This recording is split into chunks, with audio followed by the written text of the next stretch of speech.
또 내 이웃을 사랑하고 내 원수를 미워하라 하였다는 것을 너희가 들었으나 나는 너희에게 이르노니 너희 원수를 사랑하며 너희를 핍박하는 자를 위하여 기도하라. 이같이 한즉 하늘에 계신 너희 아버지의 아들이 되리니 이는 하나님이 그 해를 악인과 선인에게 비추게 하시며 비를 의로운 자와 불의한 자에게 내리우심이니라. 너희가 너희를 사랑하는 자를 사랑하면 무슨 상이 있으리요? 세리도 이같이 아니하느냐? 또 너희가 너희 형제에게만 무난하면 남보다 더 하는 것이 무엇이냐? 이방인들도 이같이 아니하느냐? 그러므로 하늘에 계신 너희 아버지의 온전하심과 같이 너희도 온전하라. 아멘. 마태복음 강의 34번째 시간입니다. 오늘은 마태복음 5장 43절부터 48절의 말씀을 가지고 밀양이라는 제목으로 함께 나누기를 원합니다. 부제목은 원수를 사랑하라입니다. 앞에 화면 보시면 밀양이라는 영화가 나와 있잖아요. 2007년 5월 달에 계속하겠습니다. 2007년 5월 달에 이 영화가 개봉됐는데요. 제가 2007년 1월 달에 미국에 와가지고 이 영화를 못 봤습니다. 그래서 설교 준비한다고 어제 저녁에 아내랑 둘이서 오늘 새벽 2시까지 이 영화를 봤는데요. 이 영화는 세계적 명성이 있는 칸 국제영화제에서 제60회 칸 국제영화제의 공식 초청작이었습니다. 인구 11만의 경상남도 밀양을 도시로 한 배경인데요. 저는 창원 출신이니까 바로 옆에가 밀양이거든요. 잘 알죠. 기독교계에서는 이 영화가 상영될 때 그걸 반대 시위를 하고 그랬습니다. 왜냐하면 기독교와 교회를 폄하한다고 그랬죠. 이창동 감독이 이 영화의 메가폰을 잡았고요. 전도연과 송강호, 우리나라의 국내급 배우 두 분이 주연을 했습니다.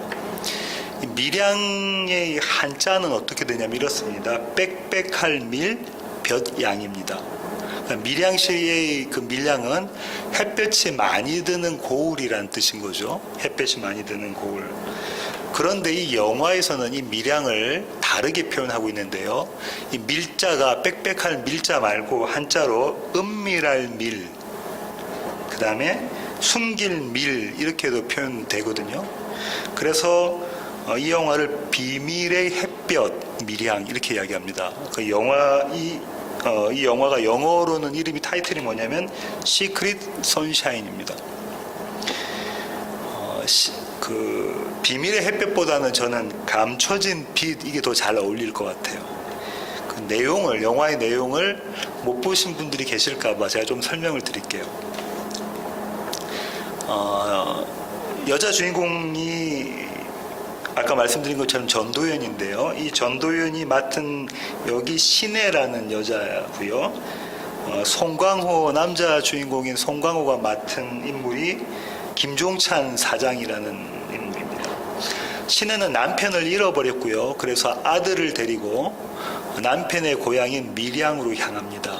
왜냐하면 남편이 살아생전에 아이들은 흙을 밟고 자라야 된다라고 이야기해서 내가 밀양에 가서 살고 싶다라는 얘기를 계속 했었던 거죠. 그래서 아무 연고도 없는 밀양으로 운전해서 아들을 데리고 떠납니다. 그런데 그 차가 멈춰졌어요. 왜냐하면 고장이 나서 그렇죠. 이 멈춰선 그 차를 고치기 위해서 자동차 정비소에 전화를 걸어서 사람을 불렀는데 그렇게 온 사람이 송강호인 김종찬 사장입니다. 카센터 사장인 거죠. 종찬이 운전하고 이제 다 차를 고치고 종찬이 운전하고 가면서 신혜하고 대화를 나누는데 그 대화가 이렇습니다. 신혜가 종찬에게 이렇게 물어봅니다. 밀양은 어떤 곳이죠? 그러니까 종찬이 이렇게 대답합니다. 똑같아 예. 딴 데하고 사람 사는 게 다 똑같지요. 이렇게 경상도 사투리로 이렇게 이야기합니다. 송강호가 바로 밀양 옆에 있는 김해 출신이거든요. 그러자 이제 신혜가 다시 이렇게 물어보는데요. 아저씨, 밀양이라는 뜻이 뭔지 아세요? 이렇게 이야기를 합니다. 그러니까 종찬 이렇게 이야기합니다. 뭐 뜻 보고 삽니까? 그냥 사는 거지. 그때에 시내가 대답을 해주죠. 밀양이라는 뜻은 비밀의 햇볕이라는 뜻입니다. 이렇게 이야기를 해줍니다. 도시 서울에서 시골인 밀양으로 시내가 이사를 왔잖아요. 근데 시내가 자신을 드러낼 수 있는 방법이 하나도 없잖아요. 그러니까 그 자신을 다른 사람 앞에 드러내기 위한 방법으로 시내가 선택한 게 뭐냐면 허세입니다. 허세. 그래서 돈이 없음에도 불구하고 돈이 많은 것처럼 자기가 아주 부자인 것처럼 땅을 사러 막 다니기 시작을 해요. 땅을 사는 계약은 하지 않죠. 땅을 보러 다닙니다. 그래서 사람들이 시내가 아주 돈이 많은 여자구나, 그런 미망인이구나 라고 생각을 하게 되죠. 그런데 문제는 이 일 때문에 자신의 아들, 어린 아들이 유괴당합니다. 유괴당하는데 시내가 이제 그 유괴범이 시내에게 전화를 걸어서 돈을 마련하라고 하는데 시내에게는 그런 돈이 없어요. 그래서 솔직히 고백하죠. 내가 가지고 있는 돈은 얼마밖에 없습니다. 그러니까 이 유괴범은 자기 아들을 죽여버립니다. 살해해버리죠. 근데 그 자기 아들을 살해했던 유괴범이 누군가 하면 자기 아들을 가리켰던 웅변학원의 원장이었어요. 그러니까 시내가 땅 보러 다니고 하니까는 그게 소문이 난 거죠. 아주 돈이 많은 줄 알고. 그러니까 자기 때문에 자기 아들이 그렇게 죽게 된 것입니다.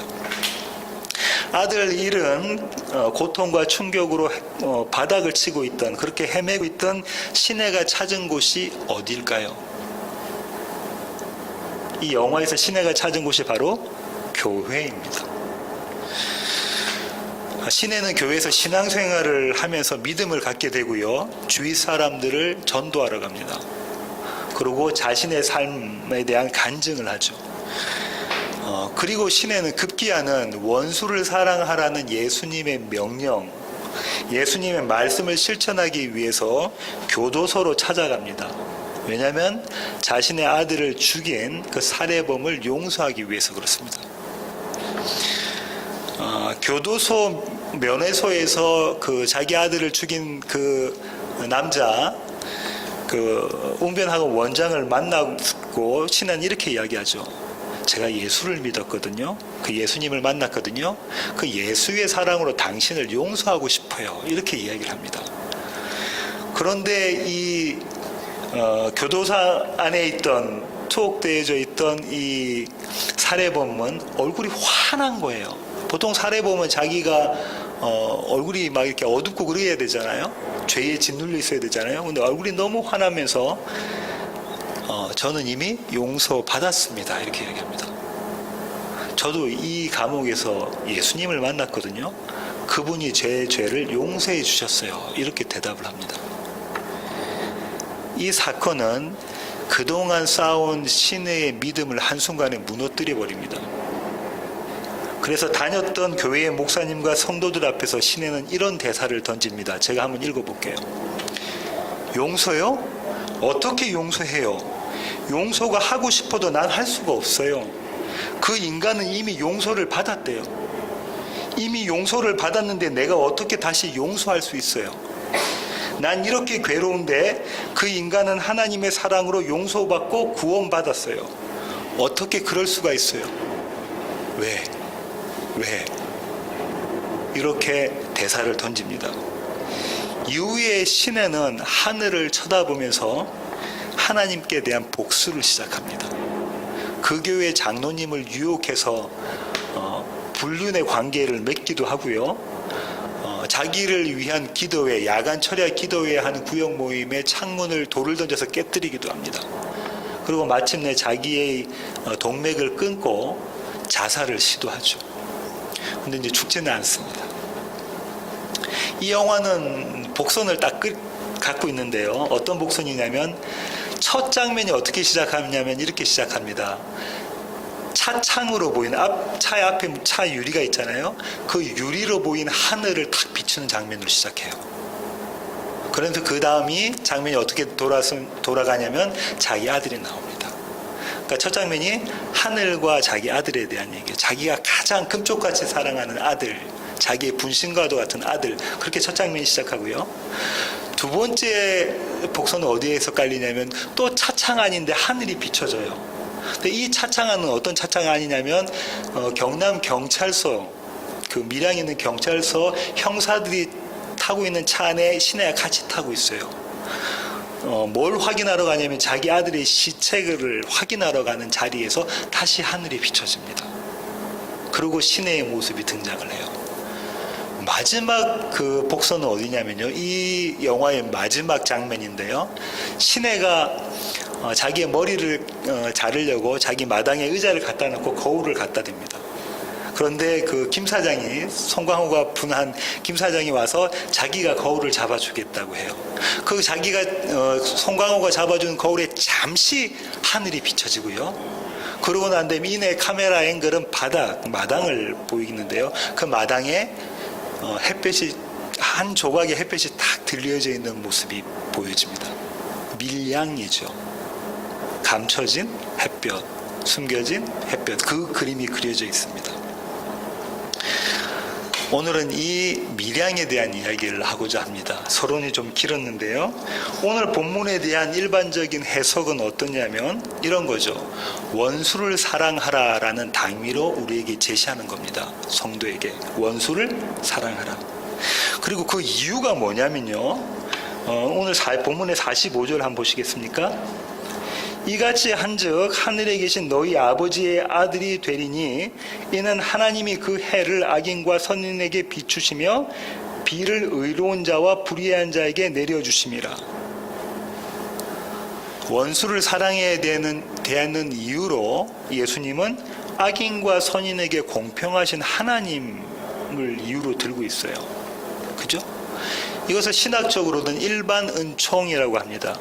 신학적으로는 하나님의 은혜를 두 가지로 나누거든요. 하나는 일반 은총, 일반 은혜. 그게 뭐냐면 믿는 사람이든 믿지 않는 사람이든 모든 사람이 누리는 하나님의 은혜라는 거예요. 공기, 물, 이런 거 전부 다. 두 번째는 특별 은총, 특별 은혜라고 해서 믿는 사람에게 주는, 예수님을 믿게 하시는 그 은혜를 특별 은혜라고 이야기를 합니다. 그리고 모든 인간은 예수 믿든 안 믿든 하나님의 형상으로 만들어졌다고 성경에서 말하고 있으니까, 그렇게 신학자들이 생각을 해서 믿지 않는 자들도 하나님의 은혜를 받고 있으니까 그들을 사랑해야 된다라고 생각하는 것이죠. 두 번째는 왜 원수를 사랑해야 되냐면요, 아들과 아버지의 관계 때문에 그렇다고 예수님이 말씀하고 계시는데요. 48절 한번 보겠습니다. 그러므로 하늘에 계신 너희 아버지의 온전하심과 같이 너희도 온전하라. 우리는 하늘 아버지의 아들인가요? 그렇죠.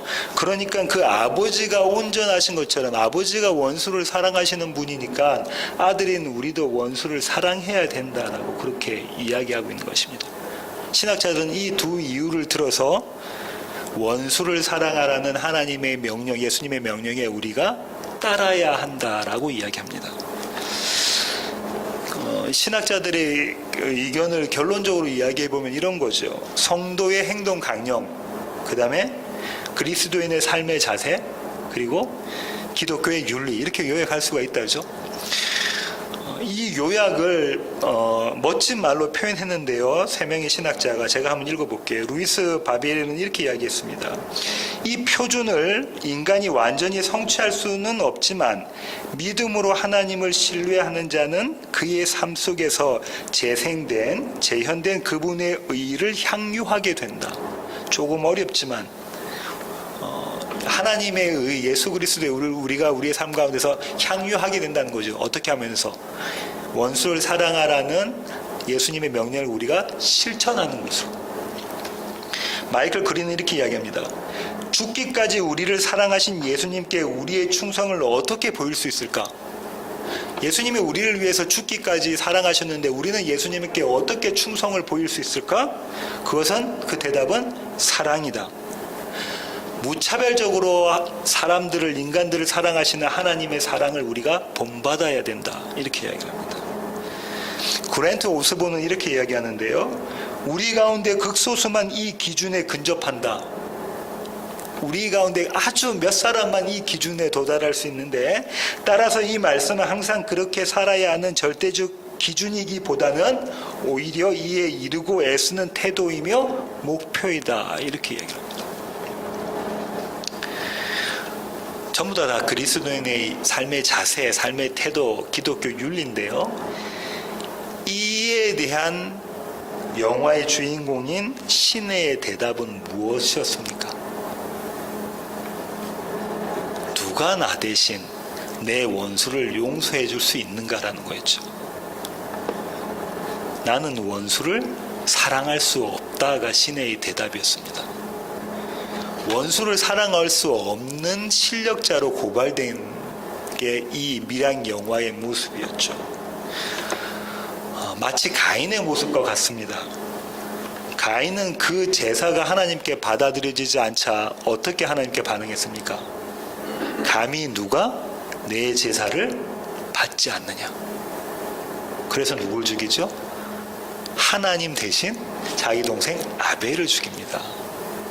누가 감히 나 대신 내 원수를 용서해 줄 수 있느냐라는 반응인 것이죠. 이에 대해서 혹자는 반론을 제기합니다. 많은 믿음의 선진들이 성경에서는 증거되어져 있고 특별히 우리나라에서는 손양원 목사님도 계시지 않았느냐 이렇게 이야기를 하죠. 저는 손양원 목사님의 믿음과 그의 신앙 고백을 폄하할 생각은 없는데요. 손양원 목사님의 을 추모하면서 기념관을 만들고 그렇게 합니다. 기념관이 아마 만들어졌을 거예요, 경남에. 그러면 기념관에 가서 성도들이 손양원 목사님의 신앙의 삶을 쭉 보고 나면 어떤 생각이 들까요? 우리도 손양원 목사님처럼 믿음의 용사가 되자라고 접근하게 되겠죠. 그러면 누가 드러납니까? 예수가 드러납니까? 손양원 목사님이 드러납니까? 손 목사님이 드러나게 되어져 있거든요. 누구나, 인간은 누구나 손에 잡히는 믿음을 쟁취하려고 합니다. 손쉽게 눈에 보이는 것을 본받으려고 한다고요. 마치 여호와를, 황금 송아지를 여호와라고 이야기했던 이스라엘 백성들처럼 그렇습니다. 과연 이런가? 오늘 본문은 지금까지 쭉 이야기되어 왔던 구조가 어떤 거냐면요. 예수님께서 법을 말씀하시고 너희가 이렇게 들었지? 근데 나는 너에게 이렇게 이야기한다라고 고발하시고 그 다음에 해법을 주시는 구조로 되어져 있습니다. 그죠? 모세의 법을 먼저 주셨죠. 6개의 법을 먼저 주셨습니다. 그 6개의 법이 뭐냐면 살인하지 마, 간음하지 마, 이혼하지 마, 헛맹세하지 마, 악으로 갚지 마, 오늘은 원수를 미워하지 마. 이게 모세의 법입니다. 그런데 이 모세의 법 앞에 서면 우리는 첫사람 아담과 하와처럼 똑같은 행동을 합니다. 첫사람 아담과 하와가 법 앞에 딱 섰을 때 어떤 행동했죠? 무화과 나무로 자기 수치를 가리는 행동을 했었잖아요. 발가벗겨진 몸을 감추기 위해서 주섬주섬 옷을 만들어 입습니다. 우리의 지혜와 능력으로 열심히 법을 지켜내려고 노력합니다. 주님께서 그 명령 주셨으니까 내가 원수를 한번 사랑해 볼게요. 흉내라도 내 볼게요. 이렇게 이야기합니다. 그때 예수님이 고발하시죠. 어떻게 고발하시냐면 너희는 이미 살인했다. 너희는 이미 간음했다. 너희는 이미 이혼했다. 너희는 이미 헛맹세했다. 너희는 선을 악으로 갚았다. 그리고 오늘은 너희는 원수를 미워했다. 이 예수님의 고발 앞에 서면 우리는 우리의 모습이 다 드러나죠. 다 드러납니다. 그 말씀 이런 거죠. 첫사람 아담과 하와의 경우를 보면 이 무화과 나무 잎은 해가 탁 떠서 햇빛이 비춰지면 조금 있다가 시들어서 말라 비틀어져 버립니다. 그럼 자기의 수치가 드러나게 되잖아요. 무화과 나무의 열매는 없습니다. 무화과 우리가 먹는 거는 열매가 아니거든요. 이 말씀은 우리가 예수님 앞에 서면 불순종한 자, 실패한 자로 고발되어지고요. 우리의 열심이 아무 의미가 없다는 사실로 지적되는 그런 모습인 것입니다. 이렇게 예수님은 우리의 삶 가운데서 우리의 모습을 고발하시고 난 다음에 해결책을 제시해 주시는데요. 그 해결책이 뭐냐면 이겁니다. 화목해 하시는 분은 예수님이시다. 가늠한 여인을 사랑하시는 분은 예수님이시다. 맹세를 반드시 지키시는 분은 예수님이시다. 악을 선으로 갚으시는 분은 예수님이시다. 오늘 본문에서는 원수를 사랑하시는 분은 예수님이시다라는 거죠. 그렇게 우리에게 생명나무 열매를 주십니다. 무화과 나무 잎으로 만든 옷을 벗겨버리시고 자신의 희생으로 만들어진 가죽옷, 새 옷을 입히시죠. 당신께서 순종하셨던 그 예수 그리스도의 의를 우리에게 옷으로 입혀주시는 것입니다. 왜냐고요? 오직 우리가 그분만 붙잡게 하시게 만들기 위해서 주님께서 그렇게 하십니다. 오늘 본문을 조금 더 자세히 보면 이렇습니다. 내 이웃을 사랑하고 내 원수를 미워하지 말라. 내 원수를 미워하라라고 너희가 들었지 이렇게 말씀하셨잖아요. 근데 이 구절은 어디서 따온 거냐면 레위기 19장 18절에서 따온 겁니다. 한번 가볼까요? 레위기 원수를 갚지 말며 동포를 원망하지 말며 내 이웃 사랑하기를 내 자신과 같이 사랑하라. 나는 여호와이니라. 내 이웃을 사랑하라는 말씀은 있는데 원수를 미워하라는 말씀은 없죠. 오히려 원수에게 악을 갚지 말라고 이야기하고 있습니다. 그죠? 구약 어디에도 원수를 미워하라는 말씀은 없어요. 그런데 예수님께서 왜 이런 말씀을 하셨냐면 당시 유대인들의 사고 안에 이 내용이 들어있었기 때문에 그렇습니다. 유대 사람들은 누구를 미워하고 증오하고 경멸했나요? 이방인, 특별히 사마리아인들을 그렇게 했다 그러죠? 그리고 심지어 쿰난 공동체라는 자기들끼리 세속에서 떠나서 자기들끼리 믿음을 지키겠다고 나가 있는 그 공동체에서는 이렇게 이야기했습니다. 어둠의 자식들을 미워해라. 이렇게 가르쳤단 말이에요. 그 예수님께서는 지금 너희는 이렇게 원수들을 미워하지? 그거를 끌고 오신 거예요. 그런데 예수님께서는 이렇게 말씀하신 거잖아요. 그런데 너희가 그렇게 들었지만 나는 너희에게 말한다. 원수를 어떻게 해라? 사랑해라. 너희를 핍박하고 너희를 받게 하는 자들을 위해서 기도해라. 이렇게 예수님께서 말씀하고 계시거든요. 누가는 이걸 좀 더 자세히 말하고 있는데요. 누가복음으로 가겠습니다. 누가복음 6장 27절부터 28절입니다. 그러나 너희 듣는 자에게 내가 이르노니 너희 원수를 사랑하며 너희를 미워하는 자를 선대하며 너희를 저주하는 자를 위하여 축복하며 너희를 모욕하는 자를 위하여 기도하라.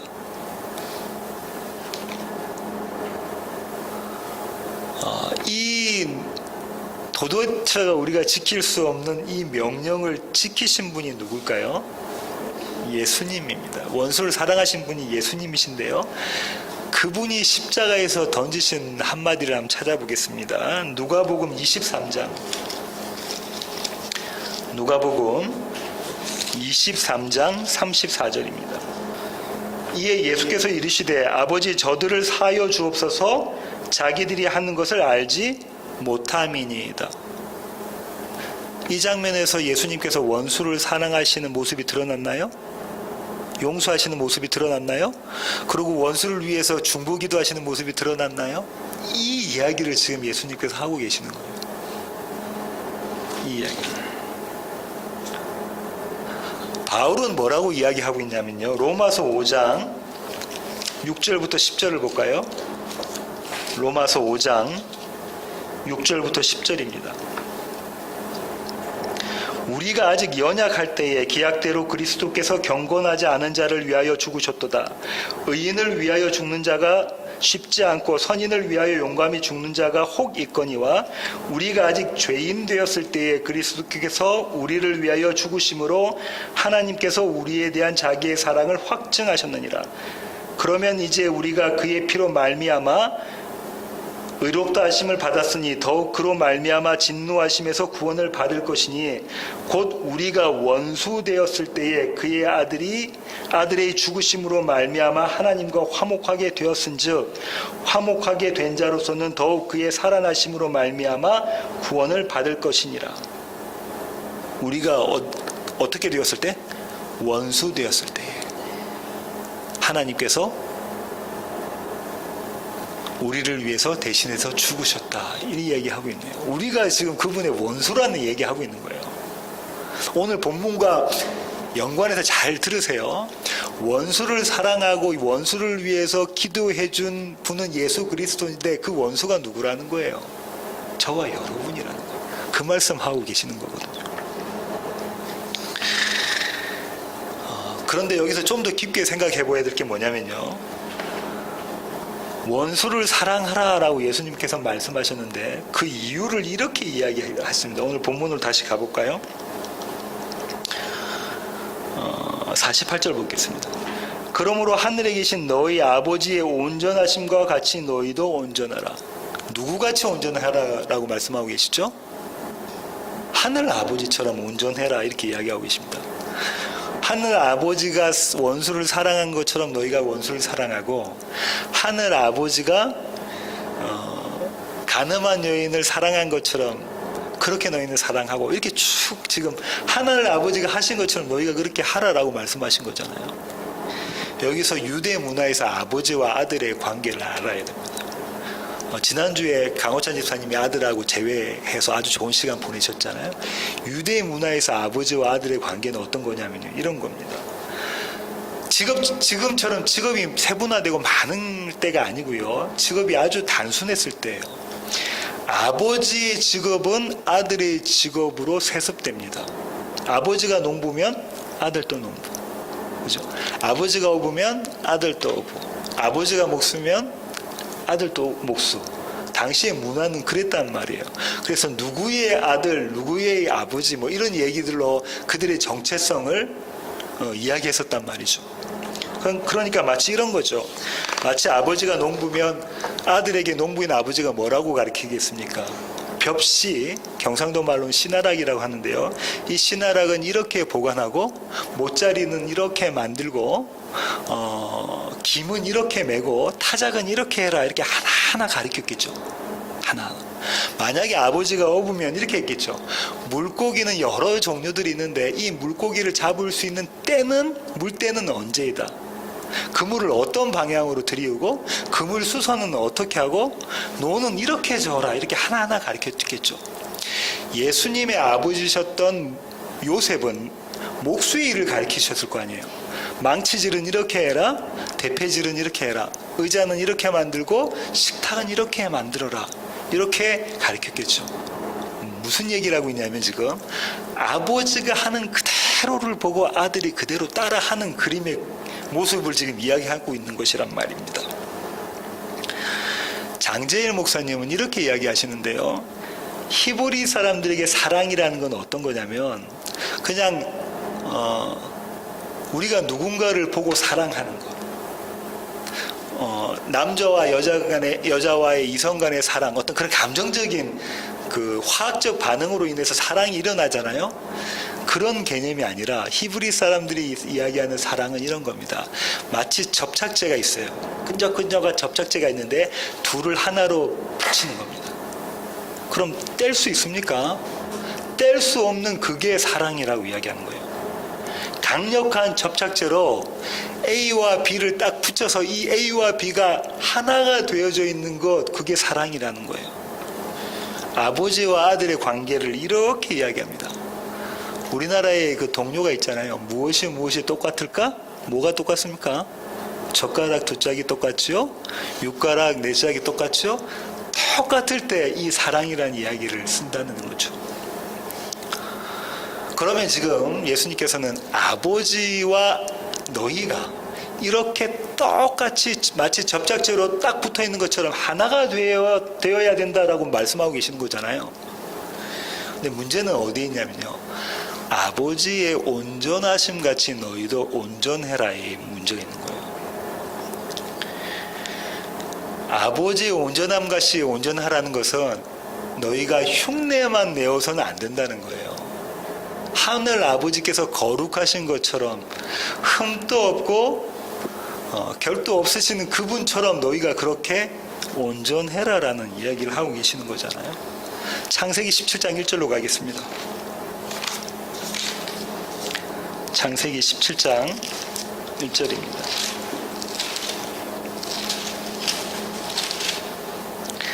아브라함이 99세 때에 여호와께서 아브라함에게 나타나사 그에게 이르시되 나는 전능한 하나님이라 너는 내 앞에서 행하여 완전하라.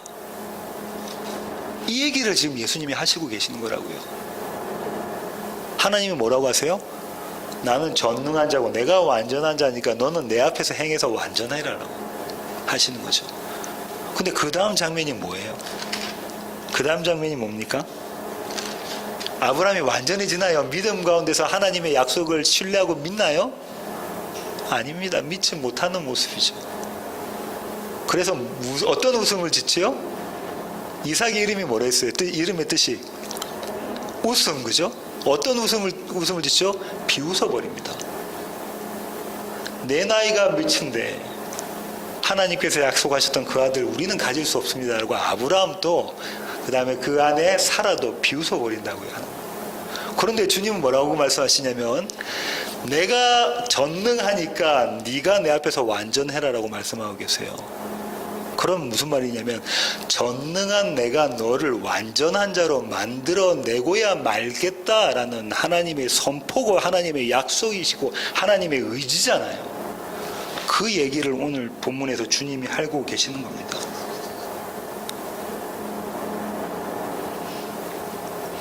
어떻게 해요?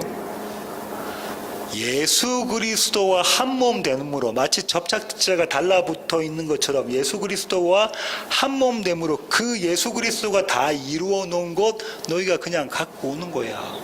그렇게 너희가 완전해지는 거야 라고 하나님께서 지금 말씀해 주고 계시는 것이란 말이죠. 예수님은 완전하게 하나님의 약속을 다 성취하셨습니까? 그랬죠. 십자가상에서 예수님께서 마지막으로 하셨던 말씀이 뭡니까? 다 이루었다. 테텔레스타이. 헬라어로 다 이루었다라고 말씀을 하시잖아요. 그 완전한 것, 완전한 의를 너희가 가져라라는 거죠. 가져라. 예수를 품어라. 예수와 하나 되라. 다시 말하면 예수를 믿어라. 그 말씀하고 계시고 내가 너희로 하여금 예수 믿는 자로 만들어내겠다라고 주님께서 지금 말씀하고 계시는 거란 말이죠. 그런데 우리가 어떻게 예수님과 접착체가 마치 접착체가 딱 달라붙은 것처럼 접착체를 통해서 A와 B가 딱 달라붙은 것처럼 예수님과 우리가 딱 달라붙을 수가 있습니까? 마치 어떻게 해서? 오늘 본문의 45절 한번 보세요. 이같이 한즉 하늘에 계신 너희 아버지의 아들이 되리니 이는 하나님이 그 해를 악인과 선인에게 비추시며 비를 의로운 자와 불의한 자에게 내려주심이라. 신학자들은 이것을 아까 말씀드린 것처럼 일반은총, 일반은혜라고 말씀한다고 이야기를 드렸는데 저는 그걸 떠나서요.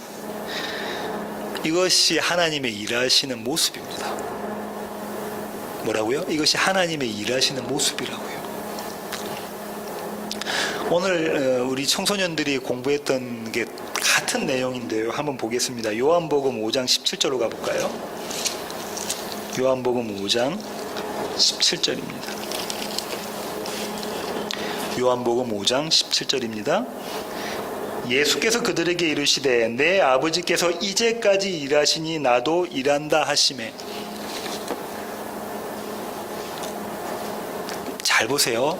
예수님께서 하늘 아버지가 이제까지 지금 바로 이 자리에서 일하고 계시니 나도 일한다 이렇게 이야기하고 계시잖아요. 누구를 통해서 하늘 아버지가 일하고 계시는 거예요? 예수 그리스도를 통해서 일하고 계신다 이 얘기하고 계시는 거잖아요.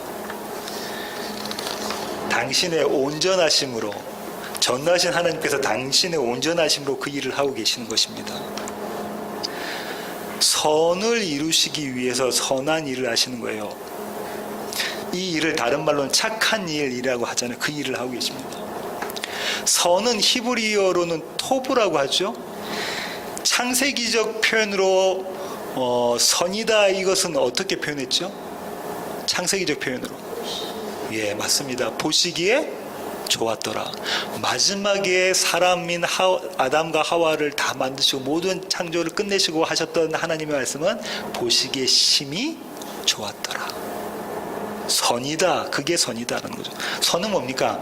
하나님의 작정과 하나님의 계획과 하나님의 약속이 성취되는 게 선이에요. 우리의 인간의 기준으로 이건 선하고 이건 악하다가 아니라 하나님의 계획과 작정과 약속이 성취되는 게 선이란 말이에요. 하나님이 말씀하시죠. 뭐라고? 빛이 있으라. 작정과 계획과 약속을 말씀하시고 그게 그대로 되어지면 보시기에 좋았더라. 토부, 선이다, 이렇게 말씀하신단 말이죠. 그러면 그 하나님의 작정과 계획과 약속은 에베소서 1장에서 뭐라고 이야기하고 있습니까? 창세전에 하나님께서 택하신 백성들을, 예수 그리스도 안에서 택하신 백성들을 어떻게 만들어요? 하나님 앞에서 거룩하고 흠이 없는 자로 만들어 내시겠다는 거잖아요. 그 약속을 아브라함에게 주셨잖아요. 뭐라고? 나는 전능하니 네가 내 앞에서 완전해라. 이렇게. 온전해라, 완전해라. 이 약속을 만들어 내시겠다고 창세전에 계획하셨던 거잖아요. 그게 선이란 말이죠. 그 일을 만들어 가시는 것입니다. 그럼 여러분에게 질문을 드리겠습니다. 우리에게 로토브, 히브리어로 로토브, 선이 아닌 것, 악으로 보이는 그 일이 하나님께는 선이 될 수 있습니까? 예, 선이 될 수 있습니다. 우리가 도대체 이해할 수 없는, 우리가 맞닥뜨린 그 일들이 하나님께 선이 될 수 있습니까? 예, 선이 될 수 있습니다. 그런데 조금 더 깊게 들어가서 생각해 보면요, 하나님께서 우리에게 이루고자 하시는 선은 하나님 앞에서 흠이 없고 거룩한 자로 만들어내시는 거잖아요. 누구와 연합해서? 예수와 연합해서 그렇게 만들어내시는 거잖아요. 그 일을 위해서 하나님께서 여러분에게, 여러분이 견디기 어려운 상황과 환경과 관계를 허락하신다면 그것이 하나님의 뜻인가요? 아닌가요? 뜻이고 하나님의 선하신 일, 착하신 일입니까? 비록 우리는 이해가 되지 않더라도 그것이 하나님의 선입니까? 선입니다.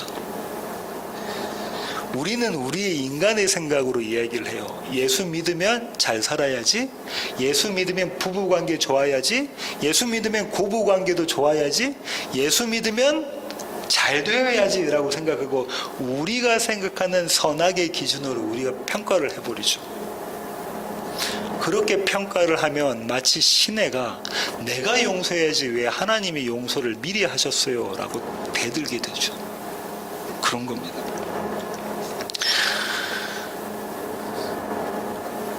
이렇게까지 이해가 된 성도는요, 뭘 할 수가 있냐면 기도라는 걸 하게 돼요. 어떤 기도를 하냐면, 주님, 제가 원수를 사랑할 수 없는 자라는 거 잘 압니다. 왜냐하면 그 상황 가운데 밀어넣으시거든요. 그 상황 가운데 밀어넣으셔서 내가 원수를 사랑할 수 없는 자임을 제가 잘 압니다. 그러니까 원수를 사랑하신 예수 그리스도가 내 안에서 계시되어 주세요. 그 방법밖에 없습니다, 주님. 그러니까 그 사랑으로 계시해 주시고 그 사랑으로 나를 핍박하고 나를 박해하는 그 사람을 위해서 주님이 기도해 주세요. 누굴 통해서? 나를 통해서. 나를 통해서. 내 입술을 통해서, 내 마음을 통해서. 그러면 원수를 사랑하게 되고 원수를 위해서 중보기도 하게 되는 겁니다. 근데 그게 내 건가요? 아니요, 내 거 아니라는 거 우리가 알게 되죠. 여러분의 남편이, 여러분의 아내가, 여러분의 친척이, 형제 자매가, 부모님이 여러분에게 원수된 자리에 서 계실지도 몰라요. 그런데 오늘 하나님께서 주시는 말씀은 뭐냐면 그 상황 가운데서 누구 보라는 거예요? 시내인 나를 보라고 하시는 겁니다. 시내에는 나를 보고 내가 용서 한번 해볼게요 라는 원수 사랑, 그거 아니구나 라들 깨닫고 예수님이 그 사랑 해주세요 라고 기도하는 자로 만들어 가신다는 거예요. 이렇게 기도를 한 사람이 있습니다. 성경에 그 사람이 나오는데 그 사람의 이름은 스데반입니다. 사도행전 7장 59절부터 60절 보겠습니다. 사도행전 7장 59절부터 60절입니다. 그들이 돌로 스데반을 치니 스데반이 부르짖어 이르되 주 예수여 내 영혼을 받으시옵소서 하고 무릎을 꿇고 크게 불러 이르되 주여 이 죄를 그들에게 돌리지 마옵소서 이 말을 하고 자니라. 스데반이 십자가에 달리신 예수 그리스도가 선포하셨던 것과 똑같은 말을 선포하고 있죠. 이게 스데반의 것이 아니라는 것을 성경이 말해주고 싶은 거예요. 원수를 사랑하는 것, 원수를 위해서 중보기도하는 것, 그거 예수의 것이다 라는 것을 성경이 밝혀주고 있습니다. 누구의 고백을 통해서? 스데반의 고백을 통해서 그렇습니다. 오늘 설교의 결론을 맺겠습니다. 밀양이라는 영화에서는 등장하지 않는 마지막 대사를 제가 한번 만들어 봤는데요.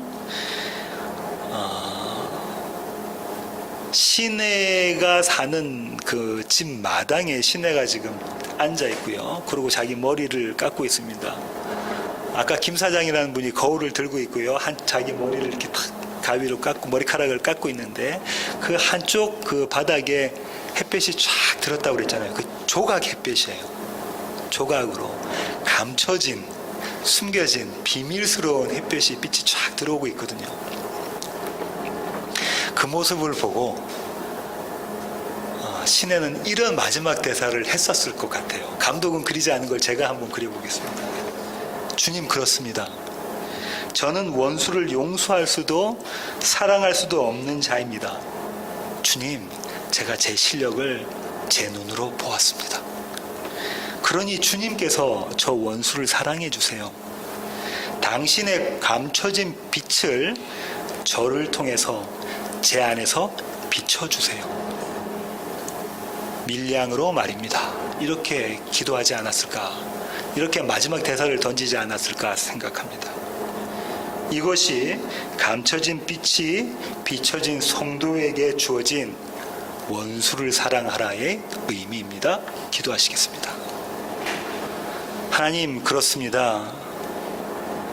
원수를 사랑하고 우리를 박해하는 자를 위해서 기도하라라고 주님께서 말씀하셨는데 하나님 그 주님의 명령에 우리가 순종할 실력이 없음을 고백합니다. 우리가 도저히 해낼 수 없는 이름을 주님 저희들이 깨닫습니다. 그래서 원수를 사랑하신 그리고 원수를 위해서 기도하신 예수님을 붙잡습니다. 하나님 우리가 당한 그리고 맞닥뜨린 상황과 환경과 관계 속에서 예수 그리스도의 그 사랑이 계시되기를 원합니다. 예수 그리스도의 그 용서가 우리 가운데 있기를 원합니다. 하나님 우리를 예수 그리스도의 사랑의 도구로 용서의 도구로 사용하여 주시옵소서. 이제는 우리 주 예수 그리스도의 놀라우신 구원의 은혜와 하늘 아버지의 크고 극진하신 사랑과 우리 안에 내주하셔서 우리로 하여금 밀양을 경험하게 하시는 성령님의 충만하심이 주님 앞에 머리 숙인 세워지는 교회 가족 머리 위에 이제로부터 영원토록 함께 하시기를 예수 그리스도의 그 귀하신 이름으로 간절히 축원하옵나이다. 아멘.